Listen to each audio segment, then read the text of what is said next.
Morning people, welcome back. Electromagnetic induction का JEE NEET lecture number 2 शुरू हो रहा है। And last time I guess we saw Faraday's laws, we saw Lenz's law, what else we saw mutual sorry self induction and all that. Right now I think mutual induction का वक्त है, तो mutual induction को नजर मार लेते हैं। What does it actually mean? Well, we've already seen this in the normal board lectures. We're just brushing it up again. Okay. Now, what is the main idea? Main idea is there are two coils. Okay, this is one coil. Coil 1, we call it, and this is coil 2. Let us say इसमें N1 turns है, इसमें N2 turns है. This is coil 2 as I said, and this is the coil with the battery. And let us say current I1 is passing through this coil. Now, when current I1 passes through this coil, the similar idea, magnetic field is produced in this coil. But of course, you can see field is produced, so flux will be produced, no doubt. But this field will also be linked with this device, this coil. And as a result, flux will be linked with this coil also. Current pass हो रहा है 1 में, flux link हो रहा है 2 में. This is the chief idea. हाँ, you can argue कि सर flux 1 में भी तो link हो रहा है. हाँ, हो रहा है, no doubt. But we are not looking at 1 right now, we are looking at 2. As a result, the flux, magnetic flux linked with coil 2 will be dependent on the current through coil 1. Current through coil 1. If this current tends to increase, the field will tend to increase, and as a result the flux linked with 2 will increase. So flux linked with coil 2 is directly proportional to current through coil 1. Therefore, now flux, let us say phi 2 is the flux through each turn, then the total flux will be N2 phi 2, and that will be proportional to I1. Here N2 is the total number of turns, phi 2 is the flux linked with each turn. So N phi is the total flux. And let us introduce a constant of proportionality. N2 phi 2 is M21 I1. Okay, so as simple as it gets, we can define M21. ये M21 नई quantity है, which is N2 phi 2 over I1. Here M21 is the mutual inductance of coil 2 with respect to coil 1. And as you can see, इसका ऐसा unit weber पर ampere होने वाला है. This is my first idea defining mutual inductance. Then I say when I1 changes, do you agree N2 phi 2 also changes? That means flux linked with coil 2 will change, and as a result EMF will be induced in coil 2 changes. So EMF is induced in coil 2, and induced EMF का equation भली भांति, induced EMF is epsilon 2 is minus N2 d phi 2 by dt. भाई what is N2 phi 2? Isn't it M21 I1? So N2 बाहर आ गया, M21 भी बाहर आ गया. So what does your final equation become? That becomes epsilon 2 is minus M21 di1 by dt. Very lovely equation this. So यहाँ पे M21 को फिर से हमने देखा. So epsilon 2, the EMF induced in coil 2 is minus M21 di1 by dt. The SI unit of M,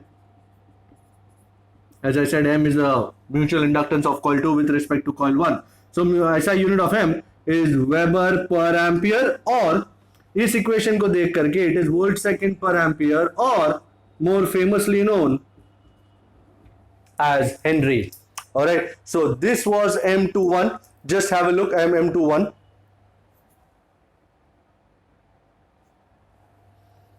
I think we should move on. Now, as I said, तुम current यहां भी पास कर सकते हो I2, एंड फ्लक्स इसके साथ भी link देख सकते हो. It will be M12. Alright, so M12 will be the mutual inductance of coil 1 with respect to coil 2. And there is a theorem which is called reciprocity theorem, which states that the mutual inductance of 2 with respect to 1 is same as the mutual inductance of 1 with respect to 2. क्योंकि ये जो m है it depends on the number of turns of both coils, depends on कितना spacing है, बीच में क्या रखा है एंड किस तरह का कॉइल है and such like that. So reciprocity theorem, I won't derive it for you, don't worry about it. Reciprocity theorem states that M12 is same as M21. As a result, we call it simply M. मैं एक solenoid और एक coil का example ले लेता हूँ. It's a very beautiful example. Suppose I have got this coil. Okay, this is the example which I like. And the radius is, let us say, R2. And इसमें current flow हो रहा है. Whatever. अच्छा, फिलहाल current flow नहीं हो रहा है. फिलहाल कुछ भी नहीं हो रहा है, don't worry about it.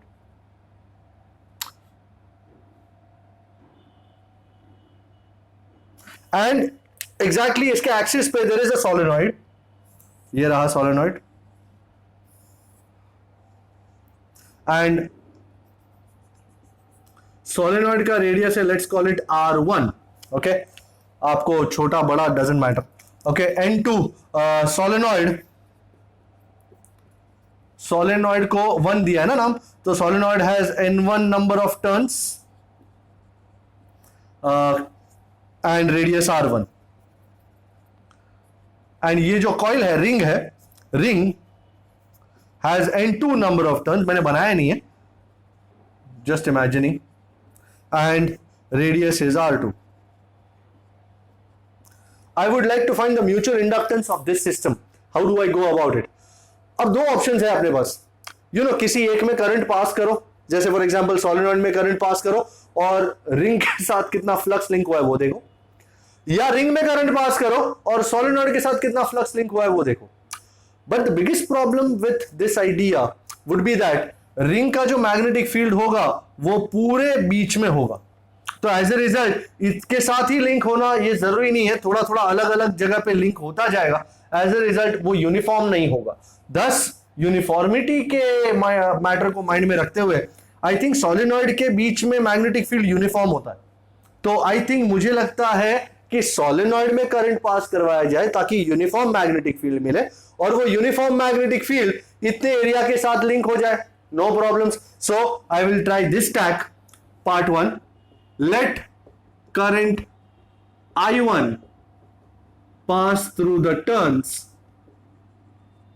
of the solenoid. Okay, and as a result what will be the magnetic field inside the solenoid? Mag field inside solenoid,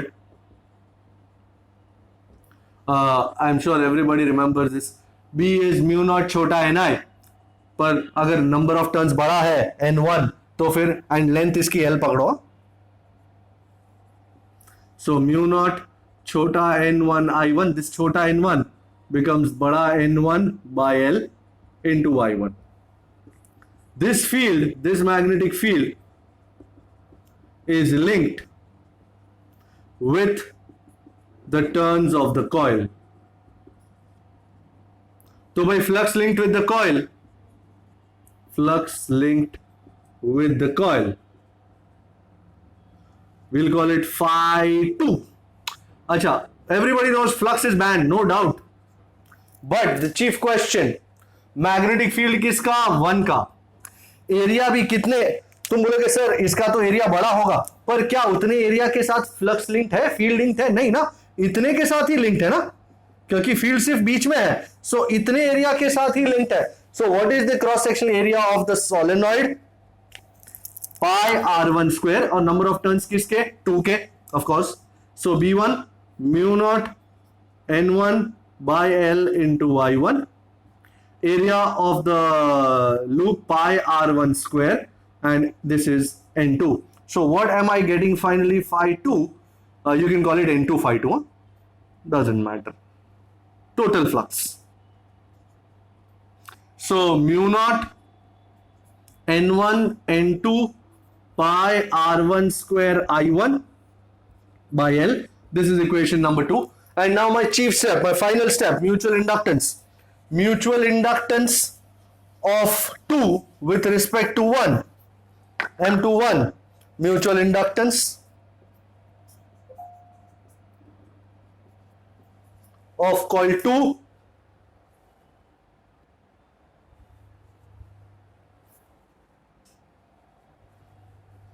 mutual inductance of coil 2 with respect to solenoid 1 is M21 chief definition N2 phi 2 by I1, अर्थात ये पूरे इसमें से I1 उड़ा देना है. Okay, I think we are good to go.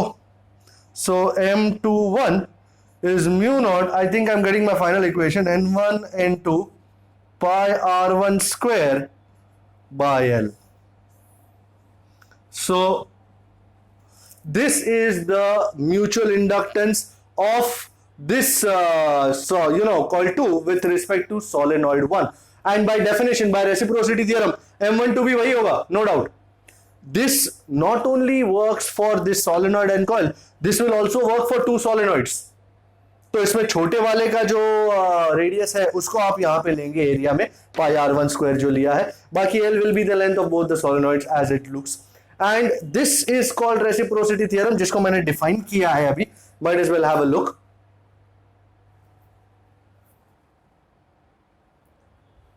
Now moving it off now. अच्छा, एक नई चीज कराना चाह रहा हूं. This new thing is called coefficient of coupling. Let me tell you what it means.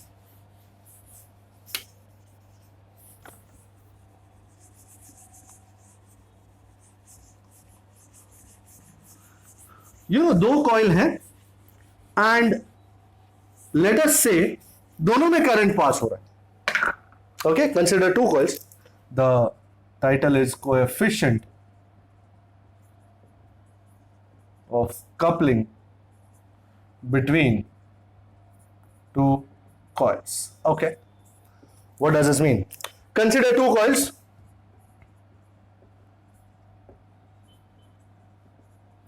Having self inductance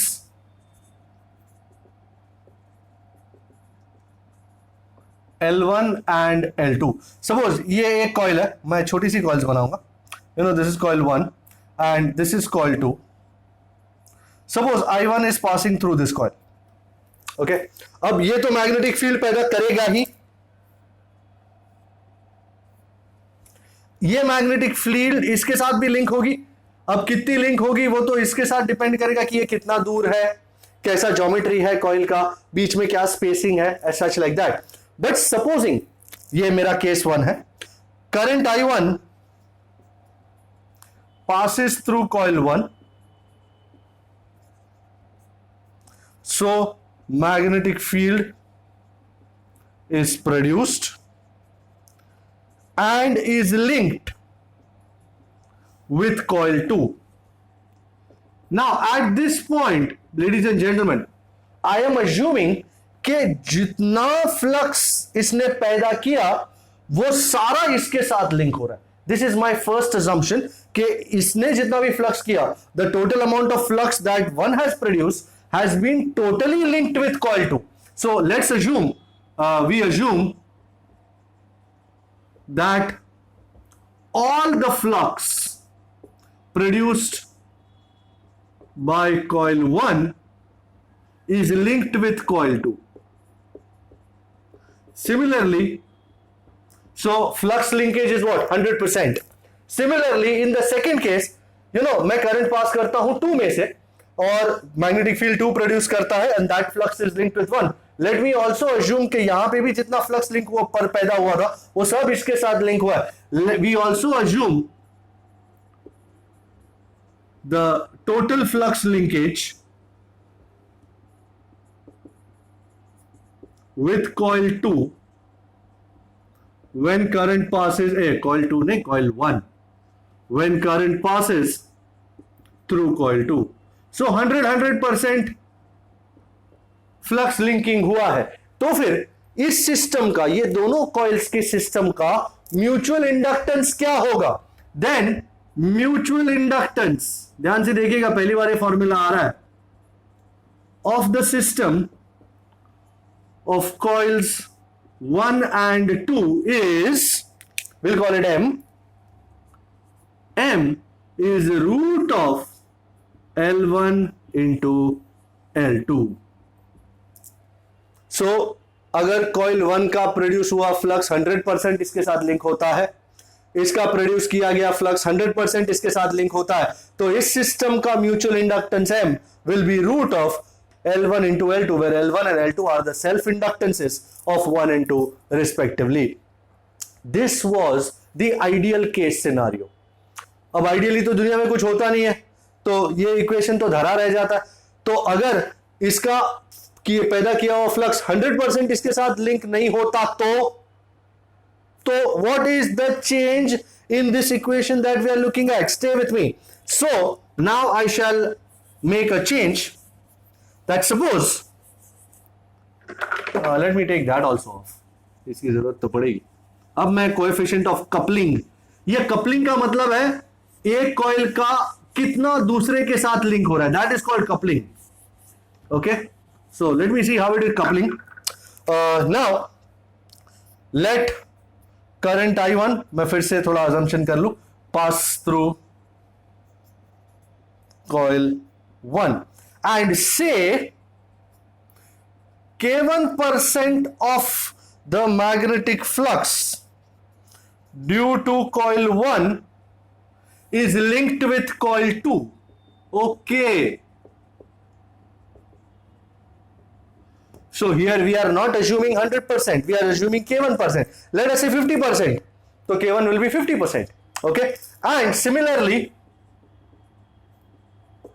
when I2 passes through coil 2, then K2% of flux of coil 2 is linked with coil 1. हो अच्छा, मतलब जब current तुमने इसमें से पास किया तो इसका K1% फ्लक्स इसके साथ लिंक हुआ, फिर तुमने जब I2 इसमें पास किया तो K2% इसके साथ लिंक हुआ। तो अब what is the mutual inductance of this system now? एक ही formula, mutual inductance of system of 1 and 2, lovely formula this, ध्यान से देखिएगा, M is K times root of L1 L2, and now what is this K here? Where K is root of K1 into K2. Here K is called the coefficient of coupling between the two coils. So in a very simple idea, suppose K1 50% था, तो 50% means 50 by 100, this is going to be 0.5. Similarly K2, let us say 40% था, तो K2 will be 0.4. So K will be root of 0.5 into 0.4, और K की जो value आएगी, you are going to put this here, and this is going to be the mutual inductance of the system of two coils. ये भी कभी कभी देखा जाता है कि पहले वाले में करंट पास हो रहा है तो पहले वाले का भी EMF होगा, फ्लक्स बाजू वाले में लिंक हो रहा है तो उसका भी EMF होगा। तो in that case the total EMF will be the self induced EMF plus the mutual EMF, mutually induced EMF, जो हमने इक्वेशन फाइंड किया था।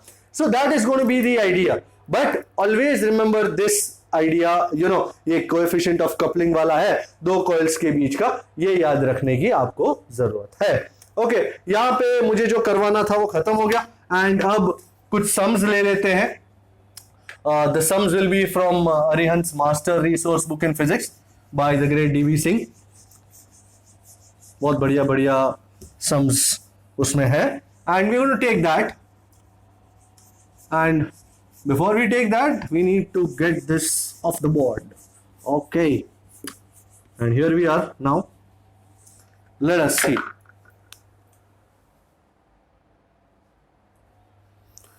पुस्तिका, the पुस्तिका seems to be the most important. Oh, DV Singh की book थोड़ी सी मोटी है तो उसको उठा के मैन्यूवर करना थोड़ा मुश्किल है। ओके, मुझे किसी ने कहा था कि सर SP14 फिर से कराओ, आपने यू नो होमवर्क में दिया था तो हो नहीं पाया, तो SP14 कर लेते हैं, no problem. Calculate the inductance of an air core solenoid है ये, having 300 turns. Okay, 300 turns. Length of the solenoid is 25 centi. 25 centi is 0.25 meter. Hey, if you don't mind 0.25, like, can I write 1/4 meter? अच्छा रहता है. Cross sectional area is 4 centi square. I am not going to get centi about it. I am going to simply write it as 4 10 to minus 4 meter square. The first thing is calculate inductance. Okay.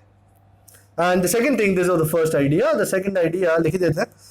Calculate the self-induced EMF epsilon if the current through it is decreasing. So di by dt, it is decreasing at the rate of 50 ampere per second. Okie dokie. I think we are good to go. And if we are good to go, we are seriously good to go. तो पहली बात, self inductance of Sulu. Self inductance. ये idea हमने last time किया था. Self inductance of a solenoid mu naught n square a by l. And अगर छोटा n होता है तो इट इज म्यू नॉट छोटा n स्क्वायर a l. तो डिपेंडिंग कि आपको क्या मिला है खेलने के लिए. n कितना है भाई? 300. So that's 3 into 10 raised to 2 का square and area 4 into 10 raised to minus 4. I could have simply written 9 into 10 raised to 4 यार. मैं बह गया.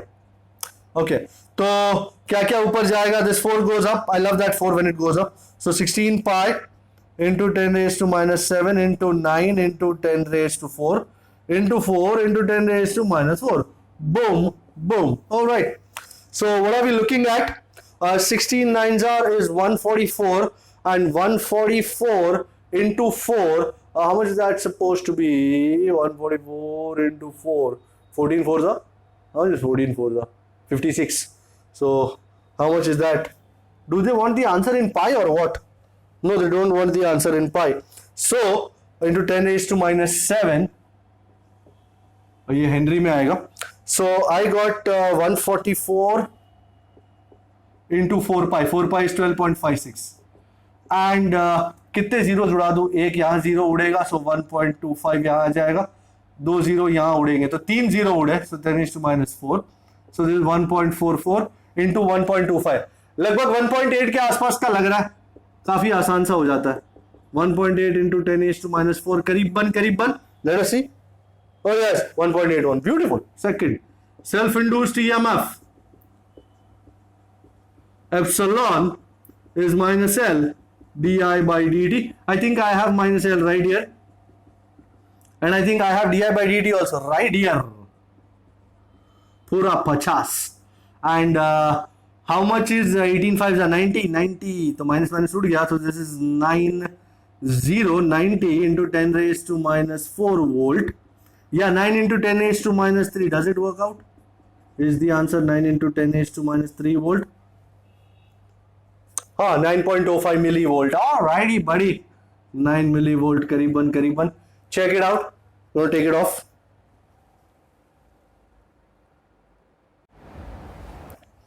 The next one coming up is SP18.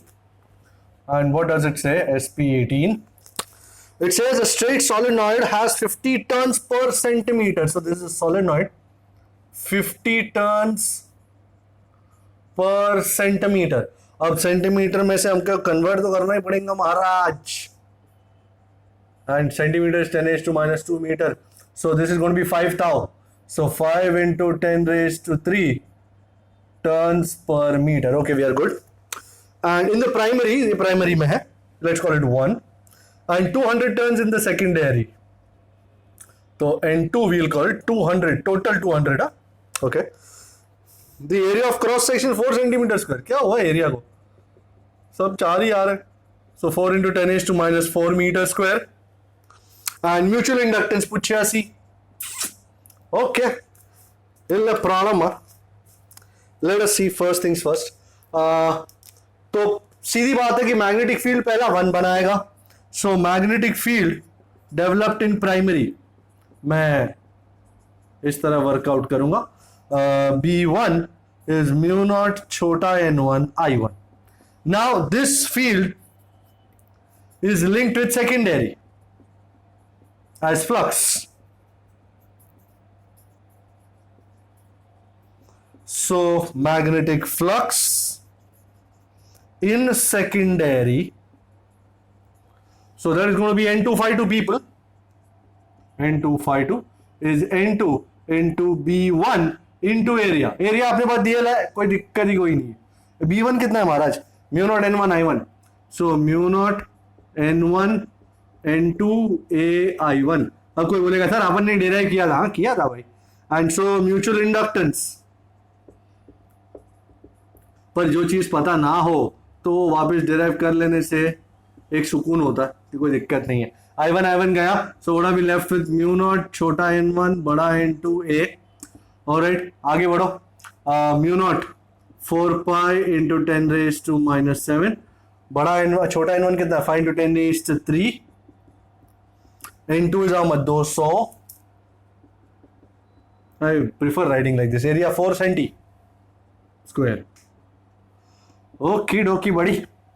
So -7 plus 3 -4 -4 plus 2 -2 -2 -4 is -6. All right. And what do we have? 5 2s are 10 and 10 4s are 40. 40 4s are 160 into 3.14. तो इसमें से 2 0 हटा दूं. 1.6 into 3.14 into 10 raised to -4. Do they want the answer in pi? नहीं, they don't want the answer in pi. 3.14 का 1.5 गुना करीबन 1.6 गुना करीबन 5 के आसपास होना चाहिए. I think so, if it's not too much of an issue. 5 into 10 raised to -4 Henry. Can we check up? Oh yeah, it is there. Where is this there? Lovely. आगे बढ़े. अब कौन सा नंबर सी का? Round 1 का 22 आ रहा है and कुछ कंसेप्चुअल जैसा लग रहा है. ओके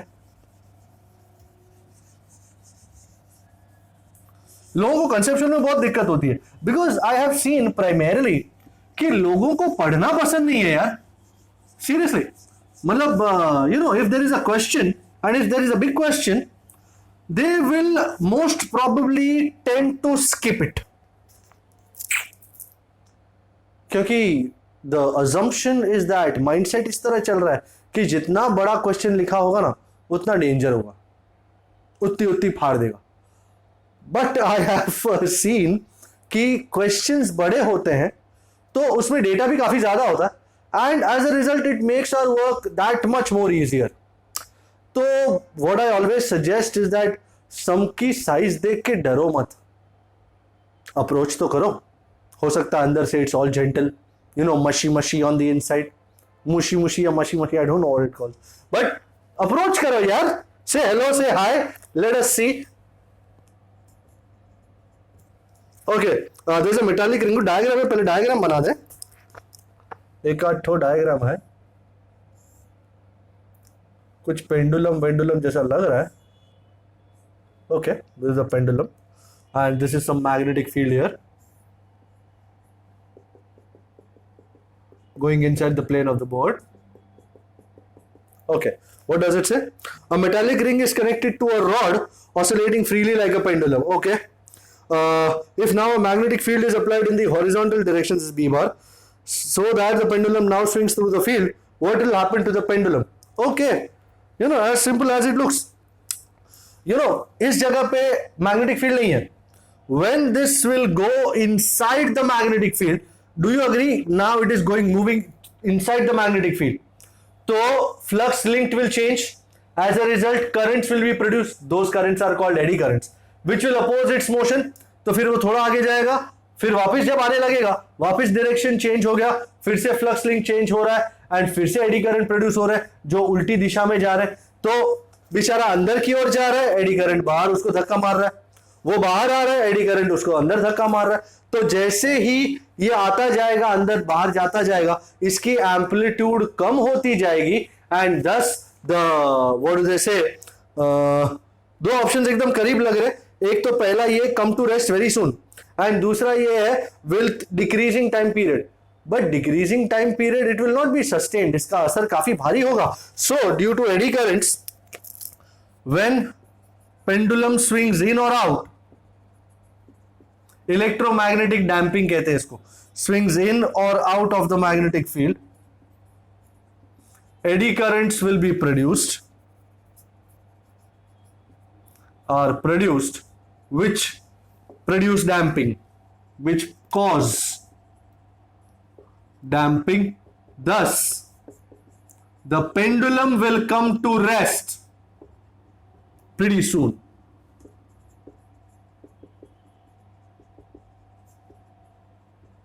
सो प्रिटी लिखा नहीं है, प्रिटी मैंने अपने हिसाब से डाल दिया. सो the pendulum will come to rest very soon. So this was the conceptual idea of number 22. We move on to number 24. 24 में कुछ बातें हैं जो अपने को करनी है. 24 यहीं पे लगा दूं, देखें क्या होता है. जगह बची है तो क्या करें. 2 coils of self inductances 2 millihenry and 8 millihenry. So 2 millihenry and 8 millihenry are so close together. My God, that effective flux is one coil is completely linked with the other. Wow, wow, wow. 100% linkage, people. पहला ideal case scenario. Mutual inductance पूछे ऐसी. तो मुझे लगता है blue में ही कर दूं. As all flux of coil 1 is linked with coil 2 and vice versa. So mutual inductance M is root of L1 into L2. So this will be 2 into 8. Doesn't require anything. 16. So M is 4 millihenry. कितना मस्त था ये छोटा सा little. अब मैं 28 करने जा रहा हूं, पर 28 के लिए प्रथम तो जगह चाहिए. तो 28 राउंड 1 का ही है शायद. So round 128 coming up now.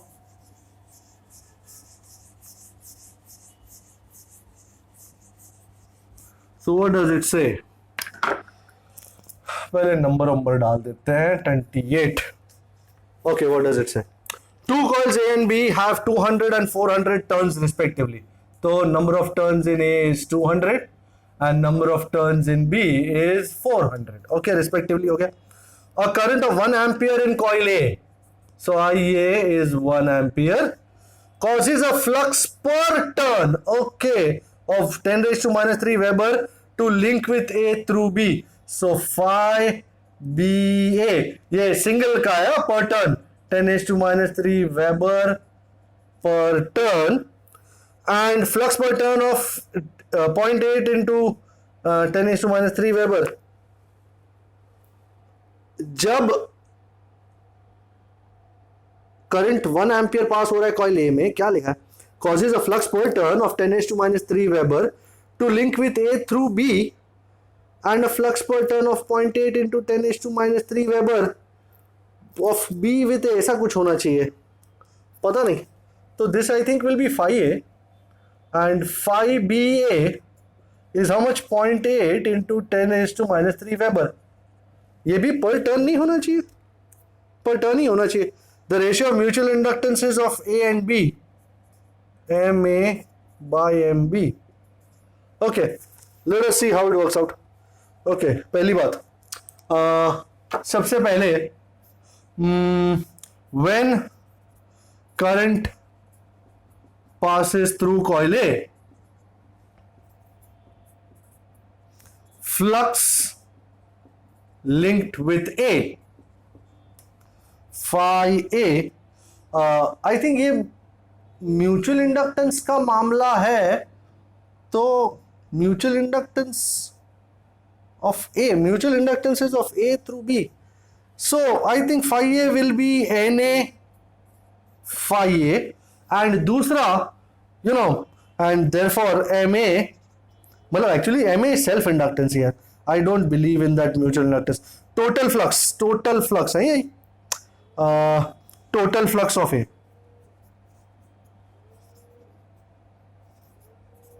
So that's Na phi A, and Ma will be Ma will be Na phi A by Ia. Should I write there? I think it's much better if I write there. ये simple, ये mutual inductance किसी एक coil का नहीं होता, ये just एक बात है, Na phi A by Ia. और जब B की बात हो रही है for coil B, you know, total flux will be NB phi B over Ia, over Ia by Ia. एंड अगर मैं डिवाइड करूं 1 और 2 को, क्योंकि करंट तो एक में पास हो रहा है चचा, एक्चुअली LA होना चाहिए था, MBA होना चाहिए था, but doesn't make any difference. ये भी पर टर्न ही है. हाँ, लेट मी कंफर्म दैट. ये लिखा नहीं है उन्होंने, बट आई एम श्योर वो पर टर्न ही होगा. 200 इंटू 5 है कितना है, 10⁻³ ओवर 400 इंटू 0.8 इंटू 10⁻³. सो ये कट गया 10⁻³ एंड 200 400 का भी घटा, तो 2/4 into 0.8. 4 into 0.8 is 3.2. So that is 20/32. And 4 से जाएगा, 4 8s are 32, 4 5s are 20, 5/8. I think it's 0.625. Should the answer be something like 0.625? Yes, the answer is 0.625. So इसका मतलब यो है कि ये भी 0.8 into 10⁻³ वेबर पर टर्न ही है माल को. बराबर, देख लो इसको. Okay, let's move on. अब कौन सा नंबर है?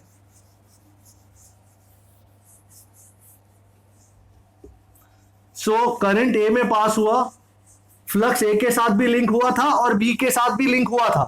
तो एक्चुअली जो एम ए था वो एम ए नहीं है, वो एल ए था.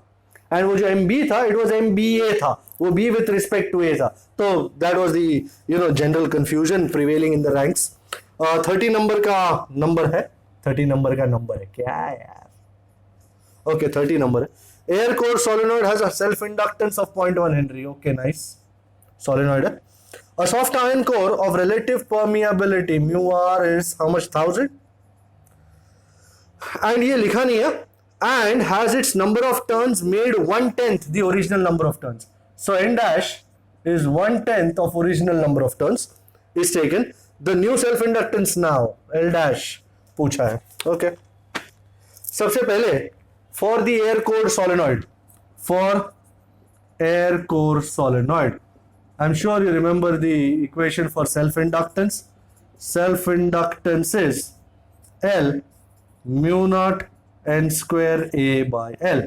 Now, when rod is introduced, ये permeability वाला rod introduce किया हुआ है, तो L dash, अब वो mu naught की जगह mu naught mu r आ जाएगा, you know this already, and n dash square A by L. They have not changed the area, they have not changed the length. So let me call this number 2 and let's divide 1 into 2 and 1. फिर substitute कर लेंगे. So L dash by L. Mu naught cut जाएगा, A cut जाएगा, L cut जाएगा. So what are we left with? Mu r into n dash square by n square. अच्छा, n dash by n, isn't it 1/10? So mu r कितना है, 1000? Into this is 1/10 the whole square. So this is 1000 by 100. This is 10. So L dash by L is 10. I think I have L, 0.1. So L dash by 0.1 is 10 and 0.1 into 10 will be 1 Henry. Check that out please. This was number 30. अच्छे numericals हो रहे हैं. अब number 40 कर रहे हैं.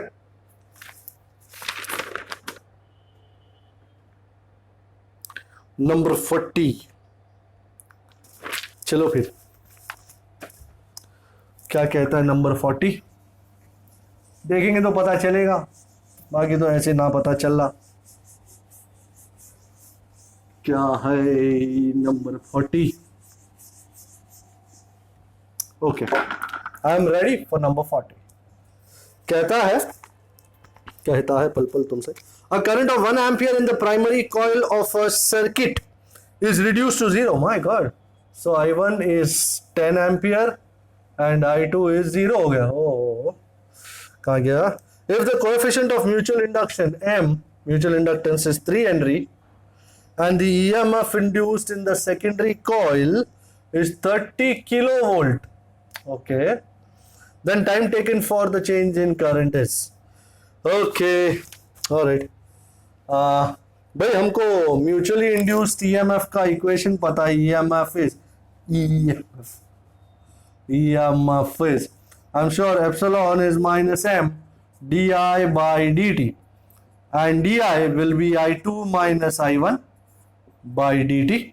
And I think we are good to put values. 30 into 10 raised to 3 minus M कितना है 3 Henry, I2 0 minus 10 and upon dt. Okay, 0 minus 10 is minus 10, minus minus cut गया, 3 into 10 is 30. Okay, 30 into 10 raised to 3 is 30 by dt. 30 is gone, so dt ऊपर चढ़ गया, dt is 1 over 10 raised to 3. Isn't this 10 raised to minus 3 seconds, and that is the answer.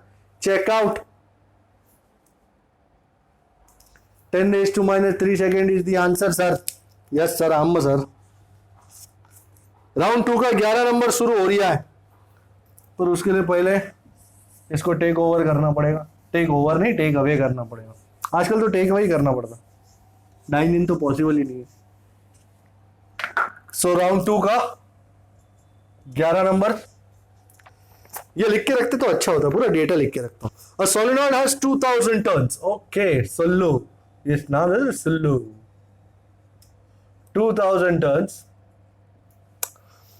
wound over a length of 0.3 meter. Okay, 0.3 meter. Area of cross section is 1.2 into 10 raised to minus 3 meter square.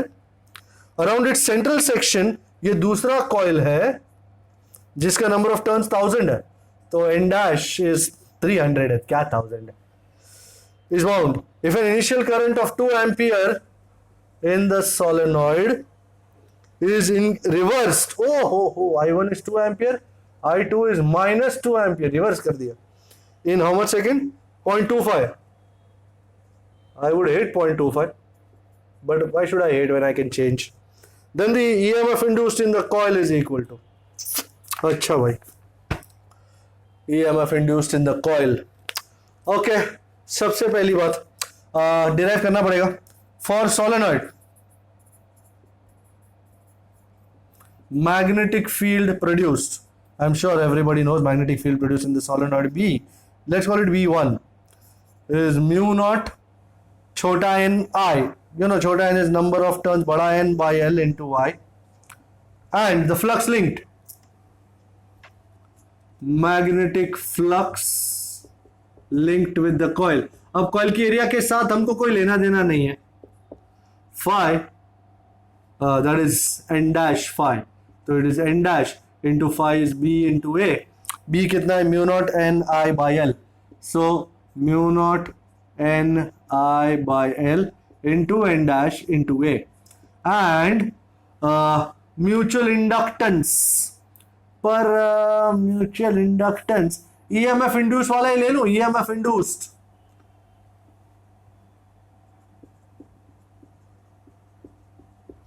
Epsilon is minus n dash d phi by dt. तो इसमें बाकी सब कुछ तो बाहर आ जाएगा, सिर्फ di by dt बचेगा. Minus mu naught n dash a by l, ये बाहर आ गया सब कुछ, di by dt. And di by dt, I would have used n1 n2 here, is I2 minus I1 over dt. I think अब सीधा calculation put करने का है, वैल्यूज पुट करना है, तो let us put and let us find out what they have for us. Let's see, minus 4 pi into 10 raised to minus 7. Number of turns पहला वाला 2 था, that's 2 into 10 raised to 3, ये बड़ा होगा अभी थोड़ी देर में. n dash 300, that's 3 into 10 raised to 2. oh shit, ये कहाँ पहुँच गया यार. area 1.2 into 10 raised to minus 3. I2 minus I1, minus 2 minus 2. Thankfully minus sign चला जाएगा इसमें से. लेंथ है नीचे, भूलना नहीं, 0.3, so that's 3 into 10 raised to minus 1 into dt 1 by 4. okay, तो I am going to take this off now, क्योंकि कैलकुलेशन तो करना है. so क्या बचता है, 4 ऊपर चढ़ जाएगा, माइनस माइनस उड़ जाएगा, so 16 pi into, let me take care of the 10 raised to, ये 10 raised to 3, ये माइनस 3 गया, minus 7 plus 2 minus 5, minus 5 plus 1 minus 4, minus 4 को दूर बिठा देते. क्या क्या है अंदर, 2 3s are 6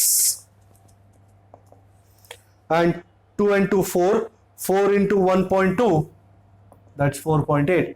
अच्छा, ये 4 को ऊपर ले गए ना अपने, ओके, एंड नीचे 3 बचा था. ओके, ये 3 को काट सकते थे ना, क्या तुम भी है ना, कमाल करते हो यार। सो 16 2 32 पाई इंटू 4.8 इंटू 10⁻⁻4। अच्छा, आंसर में पाई लिया है नहीं लिया है, कहाँ है, लिया है पाई, ले ही लिया है। ये 32 इंटू 3.14 100 होता है sir ji, you should know this, it's a short tip.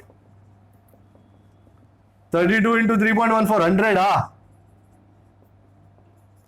and 100 and 10⁻⁴ 10⁻². So I think my epsilon is 4.8 into 10⁻² volt. What say?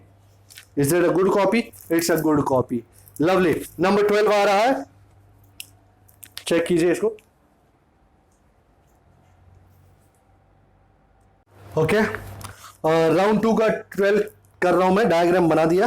A thin semi circular ring of radius r is falling with its plane vertical, मतलब ऐसा है और गिर रही है, in a horizontal magnetic field B bar, वो अंदर जा रहा है, you can see it at position M and Q, the speed of the ring is V. Okay, what do they want?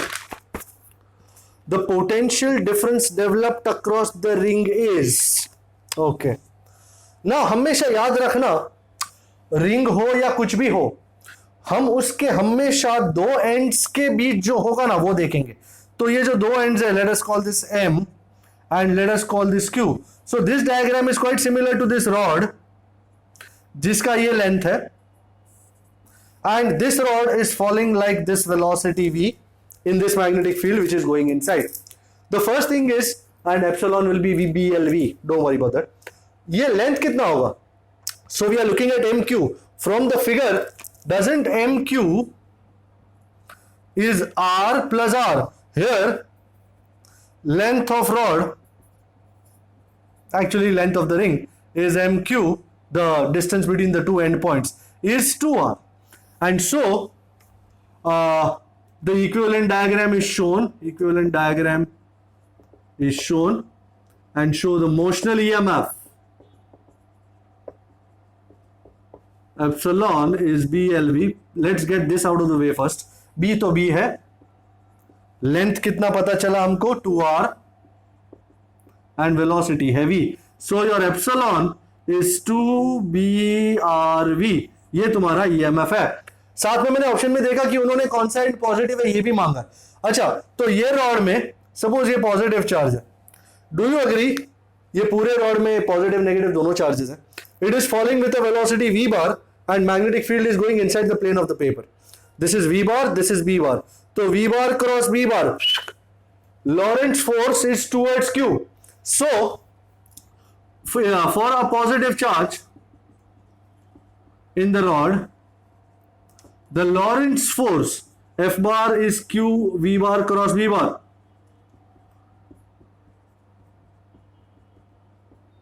Is towards point Q and Q. तो सारे positive charges Q की तरफ जाएंगे, सारे नेगेटिव चार्जेस M की तरफ आएंगे। So and Q is positive and M is negative. Alright, let me show you that once again. ये पॉजिटिव चार्ज है, ये नीचे जा रहा है, velocity V, magnetic field B। By the cross product I took V bar towards B bar, and ये अंगूठा इस तरफ गया, showing me that positive charge इस तरफ जाएगा और नेगेटिव चार्ज ऑपोजिट डायरेक्शन में जाएगा। सारे पॉजिटिव Q पे जाएंगे, so and Q will be positive, and सारे नेगेटिव M पे आएंगे, so and M will be negative. This was number 12, very conceptual stuff. So हमेशा जब भी कोई चीज गिर रही हो तो उसके दो एंड्स के अक्रॉस कितना लेंथ है वो इंपॉर्टेंट होता है। बाकी length of this rod is not important कि ये कर्व है क्या है, डजंट मैटर।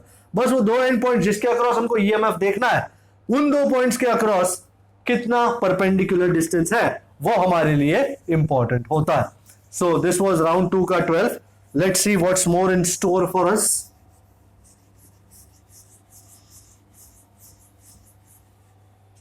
अब कौन सा नंबर है, 15। ओह, बड़ा डायग्राम है इसमें। ओके, पहले डायग्राम बना लेंगे। ये कॉइल है एक, एंड यहां से सर्किट बढ़ता है आगे, एंड कुछ रेजिस्टर्स दिखाए हुए हैं, let's see what they are. So काफी बड़ा बन गया diagram.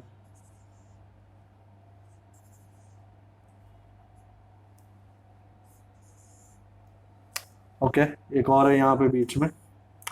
Late me mark the points, this is B, this is A, this is C, this is D, और ये सारे 3 ओम हैं।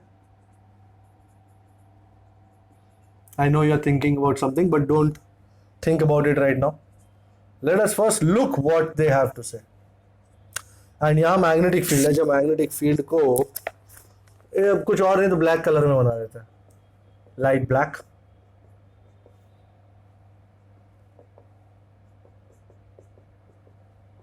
Okay, this is your magnetic field which is going inside the board. Acha, what is the idea? A square metal wire loop PQRS. Okay, this is a square metal wire loop PQRS, and side is 10 centimeter. So length is 10 centi. So you can call it 0.1 meter. And resistance of the coil is 1 ohm. Okay, is moved with a constant velocity V in a uniform magnetic field B. ये जो B बार है अंदर जा रहा है, 2 Tesla बोला है, as shown. Okay, the magnetic field lines are perpendicular to the plane of the loop into the paper. The loop is connected to a network ABCD of resistors, each of value 3 ohm. Okay, the resistance of wires SB and RD, SB का है, अच्छा ये यहाँ से ये वाला, and RD ये वाला are negligible. Okay, फालतू कुछ नहीं है. The speed of the loop has to have a steady current of 1 milliampere. 1 milliampere is speed मांगी है भाई. Okay, induced current is induced EMF over total resistance. अच्छा, तो इसका रेजिस्टेंस तो मेरे पास है 1 ओम. अब ये नेटवर्क का रेजिस्टेंस कितना होगा फाइंड करना है. अच्छा, if you are looking carefully, doesn't this network resemble a balanced Wheatstone bridge to 3/3? Isn't it equal to 3/3? वाह, तो ये वाला उड़ जाएगा, AC वाला उड़ जाएगा. Circuit on the right is a balanced Wheatstone bridge. So AC vanishes. Okay, तो ये 3 और ये 3 सीरीज में आ गए, ये बीच का उड़ गया, और बीच का उड़ जाने से यू कैन सी ये 3 और ये 3 सीरीज में है, ये 3 और ये 3 भी सीरीज में, 3 and 3 is 6, 3 and 3 is 6, and both these 6 are in parallel. 6 and 6 in parallel is 3. So equivalent resistance is R is equal to 6/2, which is 3 ohm. So total resistance, इसको R सर्किट कहते हैं, वो R coil था. R is R coil plus R circuit. R coil is 1, R circuit is 3. So 1 plus 3, that is going to be 4 ohm. तो मुझे R coil मिल गया. Now induced current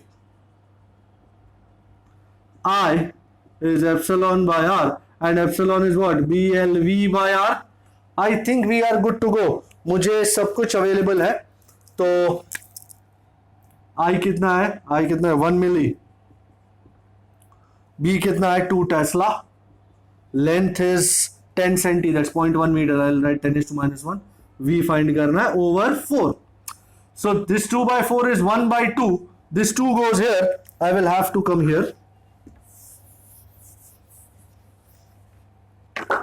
So velocity को isolate किया, 2 into 10 raised to minus 3 over ये 10 is to minus 1 नीचे आ जाएगा, minus 3 plus 1 minus 2. So velocity is 2 into 10 is to minus 2 meter per second. Let's check it out. Is it there? 2 into 10 is to minus 2 meter per second. Lovely. मैं number 65 पे जा रहा हूं. आइए आप लोग मेरे साथ. मैं जहां जाता हूं आपको लेके जाता हूं. चलो चलो चलो चलो चलो. ओके, 65 की कहना है. हमेशा एक ही बात है, क्या कह रहा है समझो है, क्या रहा है. मेजॉरिटी लोग बोलते सर डाउट हो गया. फिर जब आप उनको पूछते हो कि सम क्या कह रहा है, बोले पता नहीं सर, सम क्या कह रहा है मालूम नहीं. तो डाउट कैसे? वो भी पता नहीं, वो डाउट है. बस देख के ही डर लग गया, पता ही नहीं चला क्या कह रहा है, तो शायद उर्दू में कह रहा होगा यार, पता नहीं। A conducting circular loop is placed in uniform magnetic field 0.04 Tesla. कभी कभी तो कहते हैं सर समझ में नहीं आ रहा क्या कह रहा है इंग्लिश में लिखा है कोई और जर्मन लैटिन में लिखा है, they don't read this one. With this plane perpendicular to B1, the radius of the loop starts shrinking. तो dr by dt shrinking हो रहा है at the rate of 2 millimeter per second. अच्छा, तो this 2 into 10 is to minus 3 loop shrink हो रहा है। अच्छा, the induced EMF in the loop when the radius is 2 centimeter is, अच्छा इसमें बोला पाई को पाई ही रहने दो, कुछ नाम ना दो। ओके, सबसे पहले the magnetic flux associated with the loop, phi is B into A, and area is what, pi r square, so 2 pi r square. Now when loop starts shrinking, you know, flux starts changing. When loop starts shrinking, flux changes and EMF is induced, but of course, and induced EMF का standard equation number of turns तो है ही नहीं, induced EMF is epsilon is minus d phi by dt, तो flux की जगह इसको डाल देते हैं, कितना flux, by b pi r square, तो पाई और b बाहर आ गया, d by dt of r square, d by dt of something, you know, इस तरह का है, तो minus pi into B, d by dt of r square is 2r into D R by D T, जैसे d by dt of x raised to n, तो n into X raise to N minus one into D X by D T, तो ये सब कुछ आ गया, set है, values डाल दी है, तो पाई को पाई रहना, b को 0.04, that's 4 into 10 raised to minus 2, this is twice, radius कितना 2 centi, and D R by D T कितना 2 इंटू 10 raised to minus 3, ओहो एंड तक पहुंच ही गए आगे। Okay, minus 2 minus 2 minus 4 minus 4 minus 3 is minus 7, oh god, and 4 2s are 8, 8 2s are 16, 16 2s are 32, अच्छा 32 में से एक जीरो निकाल दो बेटा, तो minus 3.2 pi into 10 raised to minus 6 volt, and neglecting negative sign, जो निकला नहीं ना तो मुझे निकालना पड़ेगा, 3.2 pi 10 raised to minus 6 can be written as micro, so 3.2 pi microvolt, what say, that is a good answer, check it out. And अब आखिरी सम करने जा रहे हैं, ये आखिरी सम, लास्ट सम, क्लास डिसमिस, सही है, जैसे किसी को बोलता है ये आखिरी है, वो इतनी खुशी छा जाती है वहां पे कि पता नहीं क्या, यू नो, कैद से आजाद हुए, आज भारत आजाद हुआ है, हाय माय गॉड। मुझे कभी कभी लगता है कि जैसे कल भारत आजाद होने वाला और आज अंग्रेजों ने बोल दिया कि भाई कल रात को भारत आजाद है, कल आजाद है, आज रात को पब्लिक को नींद ही नहीं आई होगी, साला क्या होगा कल, शायद ऐसा हुआ भी होगा, I was not there so I don't know, कोई और हो तो पता लगाओ। अच्छा, डायग्राम फिर से आया है, हमको बनाना है, क्या बनाना है, डायग्राम, ओके, तो इंक्लाइन प्लेन, मेरे को वो अच्छा लगता है इंक्लाइन प्लेन, थीटा, और कुछ रॉड बीड है ऐसा, ओके, थोड़ा नीचे बनाता ज़्यादा अच्छा होता, ये वेलोसिटी है v, और यहाँ से एक लाइन मारी है, और ये है कुछ रेजिस्टेंस है, ये इसको r नाम देते हैं, आई could have made it good, and magnetic field इस तरफ है, कुछ भी जज मत करने लगना, यू नो, लोग अक्सर डायग्राम को देख के जज करने लगते हैं, या जज मत करो यार, पहले देखो तो सही क्या है, this is called VT, okay, theta है, सब कुछ ready, okay, a copper rod of mass m slides under gravity on two smooth parallel rails set L distance apart and set at an angle theta with the horizon, अच्छा, इसका मतलब ये एक rail है, ये एक रेल है, और ये सरक रहा है, ओके, ये सरक रहा है, ये रॉड है तुम्हारा,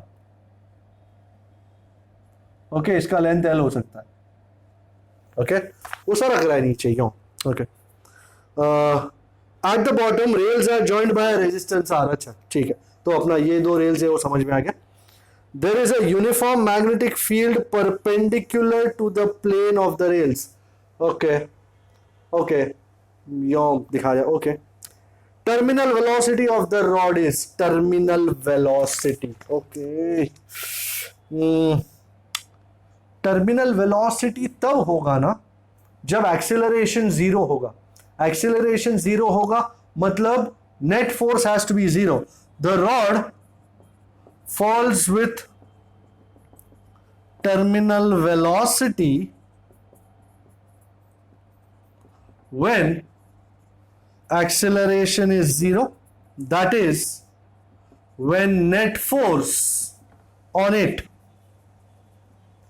is zero. Okay, तो कौन से फोर्सेस लग रहे हैं वो देखना है। पहला तो ग्रेविटी में है तो ग्रेविटेशनल फोर्स लगेगा, एंड दूसरा since this current carrying rod is placed in a magnetic field, it will also experience magnetic force BIL, and sin theta, theta तो 90 है तो sin 90 is 1, so that is gravitational force has to be equal to magnetic force. Okay, let us take this basic idea and start. Gravitational force, भाई gravitational force इस तरफ कौन सा force आ रहा है, mg sin theta, so mg sin theta parallel to the rails is BIL, and sin theta, theta is 90, theta 90, ये theta ये अच्छा B, and what is I, epsilon by R into L, and what is epsilon sir ji, BLV by R into L. Let us see, so this is V square L square V, और ये terminal velocity इसलिए VT by R, तो मुझे VT चाहिए, VT ये R को ऊपर उठा दिया, mgr sin theta over B square L square. Is this the answer? mgr sin theta over B square? Yes sir. तो अंदाजा आया, मैं फिर से एक बार दिखा दूं, ग्रेविटेशनल फोर्स नीचे की तरफ है, ये gravitational force, and magnetic force कहीं ऊपर की तरफ होगा, तब जाके दोनों नेट जीरो हो जाएंगे, एंड तब जाके ये रॉड पे एक्सीलरेशन जीरो होगा और वो टर्मिनल वेलोसिटी इधर से गिरेगा। तो यहां पे अपना इलेक्ट्रोमैग्नेटिक इंडक्शन जो है सो खत्म होता है। इसके साथ होमवर्क भी होगा in the comment section. You might as well do the sums, let me know if there is any issue and I will be glad to solve it out. And next lecture में alternating current शुरू करते हैं। मैंने AC generator इसमें नहीं लिया, उसी में ले लूंगा, एंड EMI एंड AC अक्सर साथ में ही किए जाते हैं, तो इसके बाद वो शुरू करेंगे। सो keep watching, stay safe, see you next time, bye bye.